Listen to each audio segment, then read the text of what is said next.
안녕하세요. 행복씨앗입니다. 오늘도 시장을 정리하면서 하루를 마무리하는 시간을 가져볼까 합니다. 오늘 우리 시장은 코스피도 코스닥도 보합 마감했습니다. 코스피는 0.11% 상승, 그리고 코스닥은 0.73% 상승 마감했습니다. 우리 시장이 며칠째 이렇게 보합 상태로 계속 흘러가고 있습니다. 시장 움직임이 이렇게 어중간하게 흘러가는 것은 바로 오늘 밤에 미국 기준금리 인상을 앞두고 있기 때문에 그렇죠.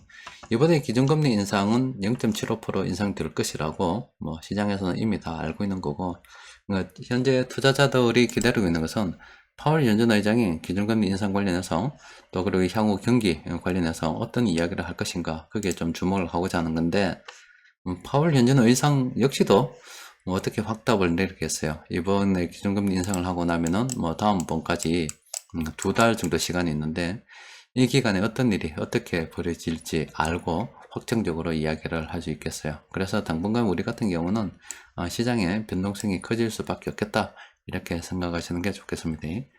그런데 물가 관련해서 조금 좋은 소식이 얼마 전에 날라왔잖아요. 우크라이나하고 러시아하고 곡물 수출 합의를 봤다, 이렇게 이야기를 했는데, 합의를 해놨고 러시아가 자꾸 미사일을 쏘고 있습니다. 저번에도 한번 쐈고 이번에도 또 쏴가지고 두 번 쏴붙답니다. 저기 곡물 수순을 하라는 건지 말라는 건지, 하락해놓고 미사일을 쏘면 저게 어떻게 된 건지 모르겠어요. 그런데 어쨌든 간에 곡물 수출을 갖다가 실제로 배에 선적을 해서 하게 된다면, 이동이 된다면 곡물 가격에 영향을 미칠 수밖에 없겠죠.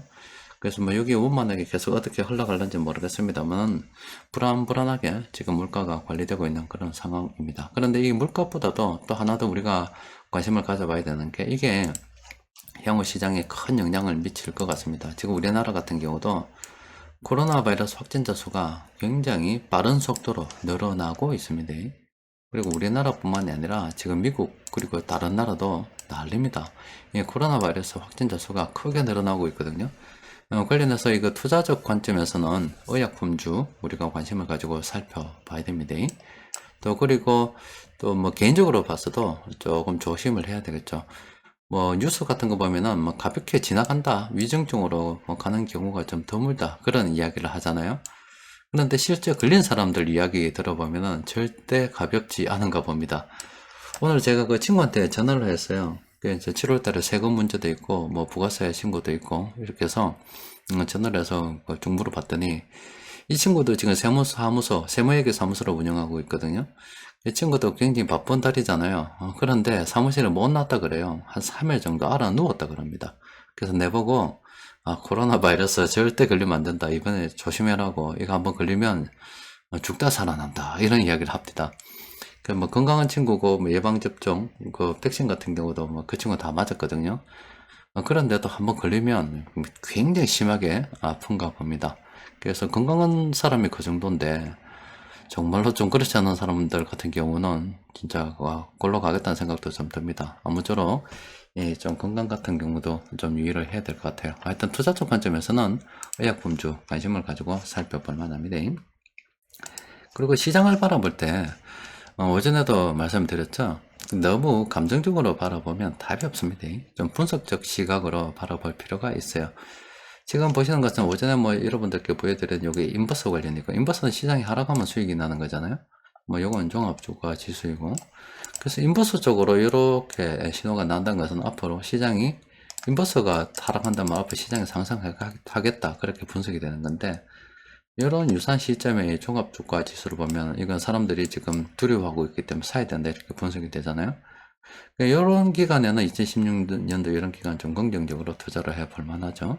근데 이제 제가 드린 말씀은 두 가지 신호가 동시에 겹칠 때 우리가 좀 관심을 가져봐야 된다, 이 말이에요. 그리고 요때도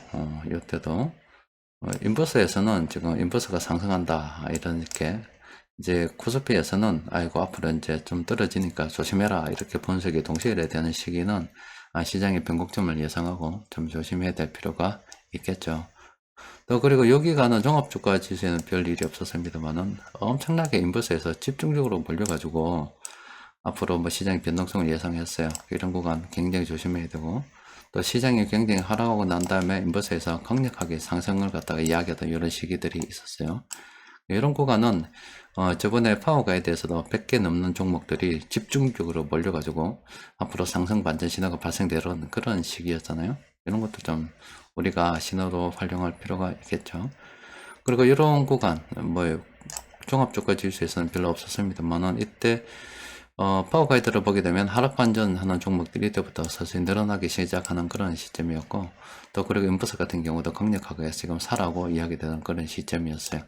그래서 이렇게 공포지수, 탐욕지수가 이렇게 동시에 발표되어 이런 시기들은 시장이 큰 변화가 예상되는 그런 지점들이고, 최근 들어서 인버스 지금 뭐 하락 반전 이렇게 신호가 떴잖아요. 그리고 요 구간에 지금 파워 가이드 같은 거 보면 한 100종목 넘게 지금 앞으로 상승할 거다 많이 분석이 되었는데, 아직까지는 이런 이제 공포 탐욕 지수가 아니라 이렇게 집중적으로 좀 몰리긴 했습니다만, 어쨌든 뭐 시장 변곡에 대한 이야기를 하고 있기 때문에 지금 시장이 짧게나마 반등할 수 있겠다 이렇게 생각을 해보게 되는 거죠. 시장을 바라볼 때 그냥 뭐 감정을 섞어가지고 보면 한도 끝도 없는 거고, 그냥 어떤 때는 이렇게 분석적 시각으로 좀 바라볼 수 있다 이 말씀 좀 드리는 겁니다. 오늘 우리 시장 수급을 들여다보면은 외국인 투자자들 그리고 기관들이 중소형주 많이 매수했습니다. 중소형주 중에서도 특히나 눈에 띄는 게 이 의약품 업종이죠. 의약품, 서비스업, 화학 우리가 관심을 가져봐야 됩니다. 자, 수급 분석표 검색을 통해서 세력들이 집중적으로 매수한 종목 보니까 오늘은 8개 종목이 있습니다. 들여다보면은, 자, 이 종목 같은 경우는 뭐 적극적으로 보기 힘들죠. 이럴 때는 단기적 짧은 상승 한번 기대해 볼 수가 있습니다. 그런데 이런 신호가 날 때가 중요한 거지, 한 며칠 지난 상태에서는 이미 늦었다 생각하고 접근하지 않는 게 좋습니다. 그리고 이 종목은 어저께 아랫게 상승 반전 신호가 발생했는데, 이거는 뭐 단기적 관점에서 아직은 조금 주가가 많이 오르지 않아서 긍정적으로 좀 봐볼 필요는 있겠죠. 녹십자 홀딩스도 뭐 현 시점에서 접근하기는 좀 곤란하고, 롯데지주 같은 경우는 단기 투자 병행 가능하죠. 이런 것 같은 경우는 현재 단기 투자 계속 병행 가능한 그런 구간을 지나고 있습니다. 이럴 때는 이 파란색으로 될 때 긍정적으로 검토해 볼 만하죠. 이미 빨간색 구간 지나왔기 때문에 지금은 뭐 늦었습니다. 한국 콜마 이것도 지금 늦었죠. 이미 요때 봐야 돼, 요때. 그죠? 한전 KPX도 현재 지금 같은 이거는 좀 접근하기 곤란하고, 현대 그린푸드는 장기적 관점에서 충분히 긍정적으로 볼만하죠. 휴젤 같은 경우도 좀 늦었죠. 뭐 주요 종목들은 오늘 세력들이 매수한 종목들 중에서는 중요한 종목들이 별로 없습니다. 자, 그리고 파워 가이드에서 보면은 이런 식으로 해서 앞으로 뭐 상승할 것으로 예상되는 분석되는 종목들이 몇 종목이 있습니다. 오늘 이렇게 분석된 게 중요한 게 아니라 최근에 이런 식으로 해서 상승 반전으로 분석되는 종목이 많을 때, 요때 발생한 종목들을 많이 살펴봐야 되고, 또 그리고 뭐 7월 들어서 상승 반전으로 분석되는 종목들은 전부 다 모아서 살펴봐야 되겠죠. 그중 우선적으로 살펴봐야 되는 게 의약품, 서비스업, 화학 이런 종목들이 되겠죠. 자, 어쨌든 간에 오늘 밤에 미국에서 기준금리 결정이 됩니다. 그러면 미국 시장에서 먼저 반응을 할 거고, 또 우리 시장도 그에 따른 또 반응을 하겠죠. 그리고 내일 같은 경우는 또 미국의 2분기 성장률 발표가 있기 때문에 내일도 좀 어중간하게 흘러갈 수가 있습니다. 또 그리고 7월 말이면은 8월 초 요 기간 동안에 사람들이 휴가를 많이 갑니다. 그런데 우리만 가겠습니까? 우리만 가는 게 아니라 사람들이 우리나라 뿐만 아니라 전 세계 사람들이 다 많이 갑니다. 특히나 저 외국 같은 저 캐나다나 저 위쪽에 미국도 그렇고요. 저런 지역에는 여름이 굉장히 기후가 좋습니다.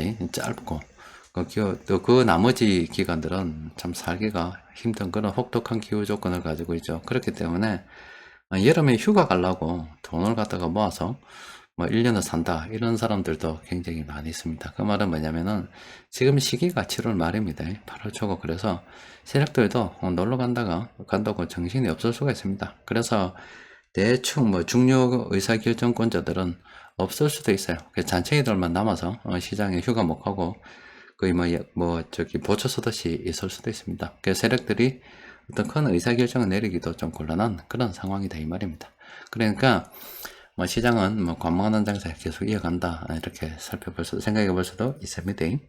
어쨌든 간에 뭐 우리 같은 경우는 시장 좀 멀리 바라보고 있는 그런 상황이고 형편된다 그러면은 조금씩 모아가고 또 그리고 장기적 관점으로 접근을 해야 되겠죠. 자, 오늘은 여기서 정리하도록 합시다. 이상입니다.